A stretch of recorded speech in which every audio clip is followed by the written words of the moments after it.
आणि त्या प्रेमाने आणि विश्वासाच्या नात्याने आले. आणि रोहिणीताई म्हणले गोष्ट खरी आहे की आज आम्ही आलोय. माझी विनंती राहील की तुम्हाला काय ट्रेनिंग नाही, शर्टचं ट्रेनिंग दिलंय का? शर्टचं कुणाला ट्रेनिंग दिलंय? मग ब्लाऊजचं सगळे हिंदी बोलणारे मराठी बोलायला लागले. फक्त निलेश संकेत मध्ये आम्ही आपलं वाटलं दिल्लीचे मोठे मोठे अधिकारी आपण आम्ही आपलं हिंदी कुठे इंग्लिश असं ना मी अमोल दादा चाललो होतो. हा बाबा आला आणि सगळी हिंदी इंग्लिश मधली मीटिंग पूर्ण मराठी केली आणि नंतर सगळं मराठी बोलला. ते बिचारे अधिकारी पण प्रेमाने यांनी काही दमदाटी केली नाही. आपलं निलेश त्यांना दम देताच येत नाही कोणाला. त्याच्यामुळे तो आपल्या प्रेमाने हिंदी बोलतो. समोरचा अधिकारी पण तुटका मुटका का होईना मराठी बोलत होता. पण इतकं चांगली मीटिंग झाली. नंतर तो अधिकारी पण हिंदी बोलणार यांच्याकडे आला आणि म्हणला थँक्यू निलेश भाऊ, तुमच्यासाठी काहीतरी तुडतुड, पण मला 2 शब्द मराठीचे समजले. आता मी अगदी मला आनंद वाटला. त्यामुळे त्याच्या मातीचे जे नातं आहे ते निलेश भाऊनी दिल्लीत गेला तरी तोडलेलं नाही. फक्त पहिल्या दिवशी इंग्लिश मध्ये त्यांनी शपथ घेतली. एवढं दिल्लीला दाखवलं की मला इंग्रजी येतं, नाद करायचा.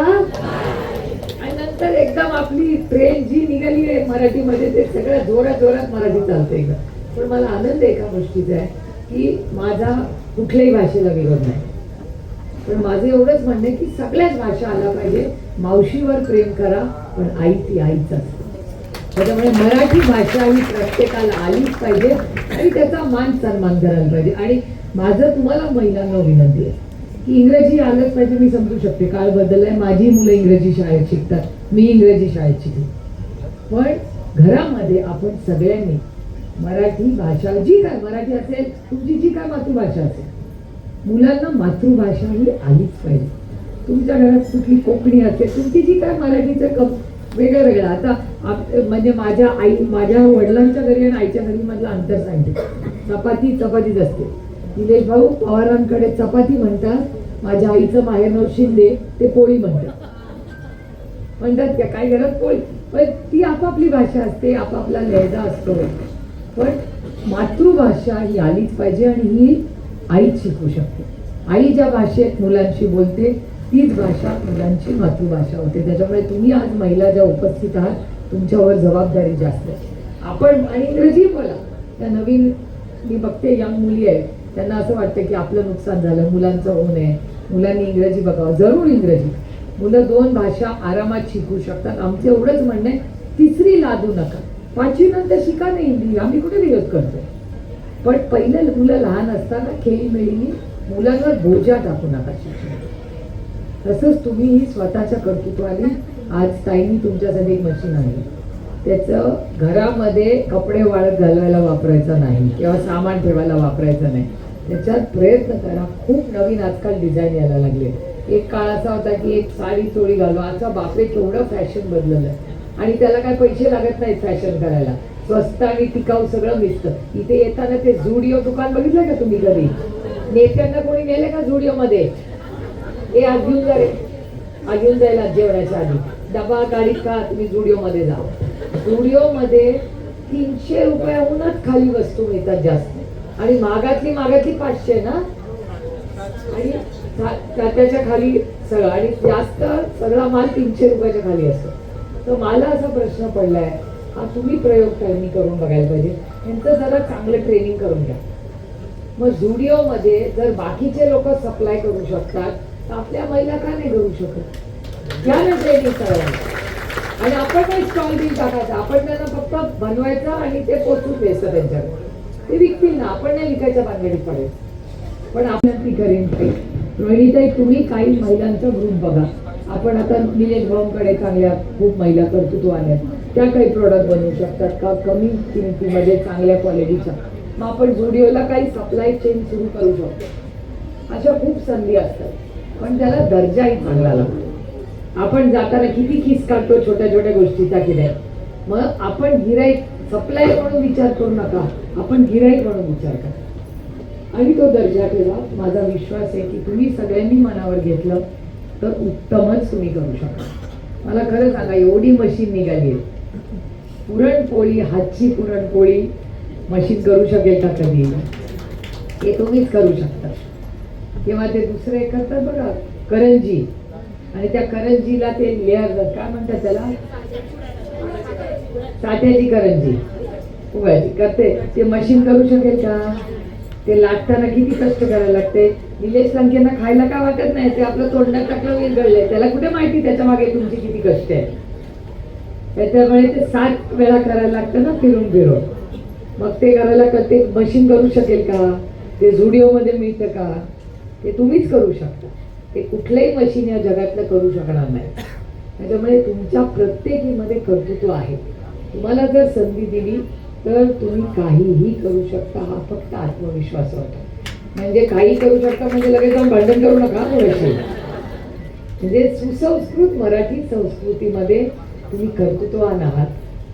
कमी जास्त कोणाला शिक्षण मिळालं असेल, एखाद्याला कमी जास्त भाषा असेल, पण प्रत्येकीमध्ये कर्तृत्व आहे. म्हणूनच तुम्ही हा संसार करता आणि जबाबदारीने करता.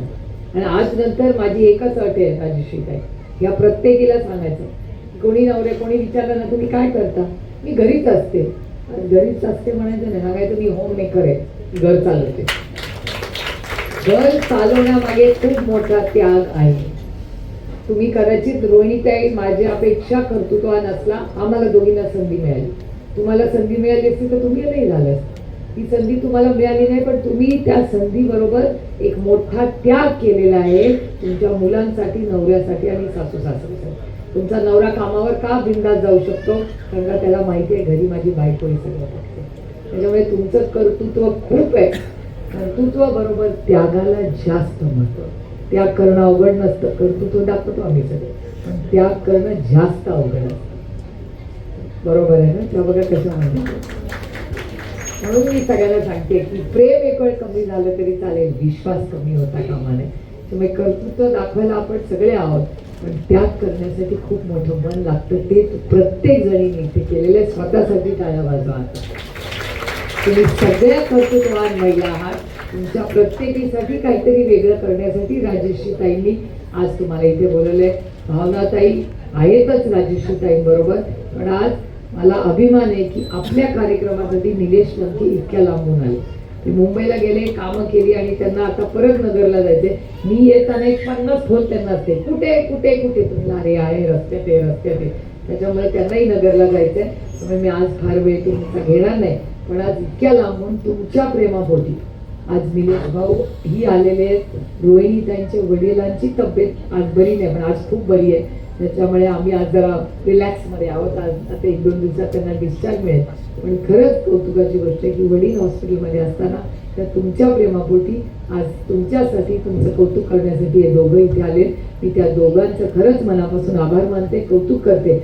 आणि राजश्रीताई तुम्ही हा जो आगळा वेगळा कार्यक्रम आमच्या महिलांसाठी घेताय तो पुढे न्या. याचं एक एक्झिबिशन लावा आणि त्या एक्झिबिशनच्या उद्घाटनासाठी आपण निलेश लंकेंना बोलायचा, राणी लंकेंना बोलायचं आहे. तो तर आपण भेटलाच त्याचा.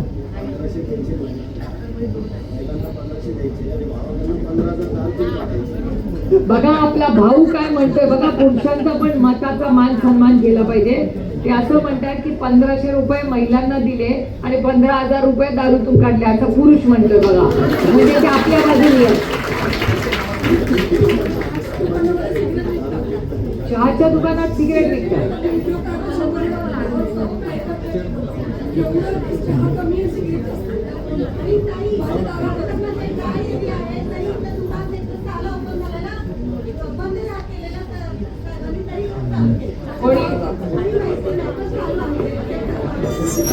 मी करते कंप्लेंट. 20 वर्षाचा लढा राबा होते. विवेक पाटील साहेब होते तेव्हापासून खारघर निकर झोन झालं पाहिजे. म्हणजे खारघरमध्ये दारूचं दुकान झालंच नाही पाहिजे. तर त्यासाठी त्यांनी तेव्हापासून मोर्चे केले आणि खारघरमध्ये एकही दारूचं दुकान होऊ दिलं नाही. पण हा हे खरं आहे, सत्य घटना आहे पूर्ण खारघरमध्ये. पण आता काय झाले, खारघरमध्ये एक दारूचं ऑलरेडी बार चालू झाला आणि एक दारू दुकान पण चालू झालं. याच्यासाठी संघर्ष समितीच्या माध्यमातून आंदोलन मोर्चे चालू आहेत आणि आपल्या पक्षाच्या वतीनं मी कायम सक्रिय आहे तिथं. माझं म्हणणं आहे की सगळ्या गोष्टी पक्षाने, काही सामाजिक, त्याच्यामुळे सगळ्यात राजकारण आणायचं नाही. काही ठिकाणी मग दारू असेल, हुंडा असेल, याच्यासाठी आपण ताकदीने उतरायचं. मग पक्ष काय बघायचं नाही, आपण माणुसकीच्या नात्याने विचारायचं पाहिजे. आणि आताचं जे आंदोलन झालं ना, त्यानंतर छोट्या छोट्या बैठकी घेतात ना, तर आम्ही खारघरमधल्या प्रत्येक घराघरात मी स्वतः गेलेली आहे की आपल्याला दुकान नाही पाहिजे म्हणून. तर प्रत्येक महिला बोलली की फक्त पुढे एक महिलेनी या, आम्ही सह्या करतो, आपण इथं चालू असलेलं दुकान पण बंद करायचं आणि नवीन होत आहे ते पण होऊ द्यायचं नाही. आपण तोडफोड करायची, दुकानावर तोडफोड करायची. मी नाही म्हणत, इथं बसलेल्या माझ्या सर्व मैत्रिणी म्हणतात एकदा ताईंच्या कानावरती टाका. आता उघड बोलायचं नव्हतं, पण आता विरोध करा, तोडफोड कृपा करून करू.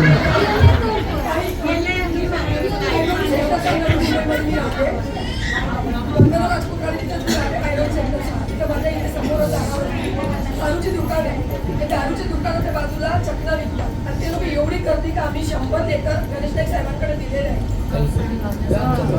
पण हा ड्रग्सचा पण विषय खूप वाढत चालला.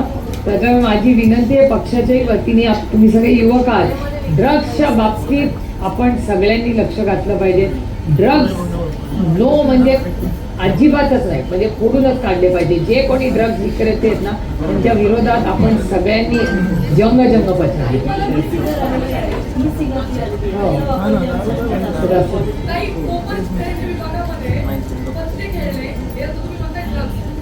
मात्र आमदारांनी विरोध का नाही केला? विरोध झालाय मला वाटतं त्याच्यावर.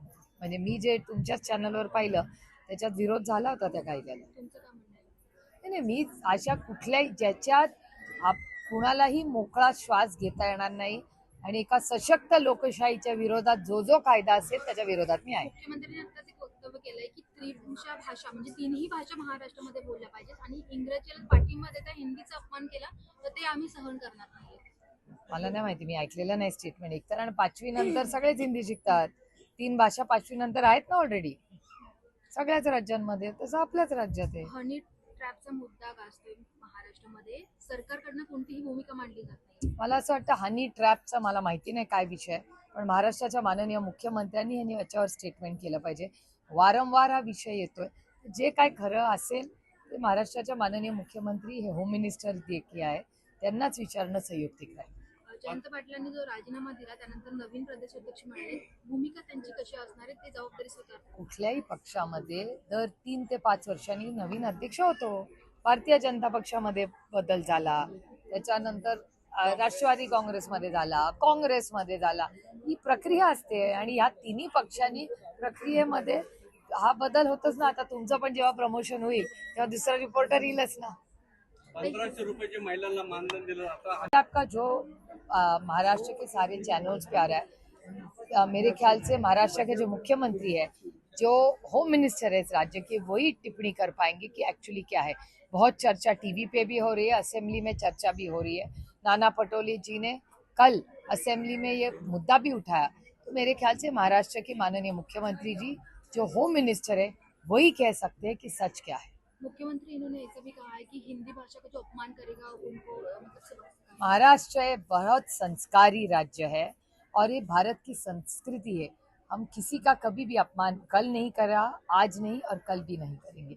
ये बहुत संस्कारी महाराष्ट्र है और यहाँ के लोग भी बड़े संस्कारी है और हम हर भाषा का हमेशा, हर राज्य का, हर प्रांत का, हर व्यक्ति का हमेशा महाराष्ट्र ने सम्मान ही किया है. ये दुख की घटना है कि महाराष्ट्र के जो मुख्यमंत्री है उनको अगर ऐसा लगता होगा तो ये बहुत दुख की बात है, क्योंकि वो महाराष्ट्र के नेता है और अगर महाराष्ट्र के नेता ही महाराष्ट्र के खिलाफ बोलने लगे तो ये कितनी दुख की बात है हम सबके लिए. राष्ट्रवादी के नए प्रदेश अध्यक्ष जवाबदारी उनकी स्वीकारेंगे. ये तो हमेशा होता है समझो, हर पार्टी में. एवढंच म्हणणं आहे की एक तर सरकारने 2100 रुपये करतील सांगावं, ते 2100 रुपये करावे. आणि ड्रग्ज आणि दारू याच्या बाबतीत जो विचार तुम्ही स्वतः ऐकला की महिलांचं म्हणणं आहे की नवीन दारूची दुकानं नको असं महिला म्हणतायत आणि ड्रग्सच्या बाबतीतही प्रचंड ड्रग्स हे राज्यात दिसत आहेत. मुलं त्याच्या आहारी जात आहेत, एक पिढी वाया जाईल. त्याला वाचवण्यासाठी सरकारने याच्यात लक्ष घातलं पाहिजे अशी महिलांची अपेक्षा आहे.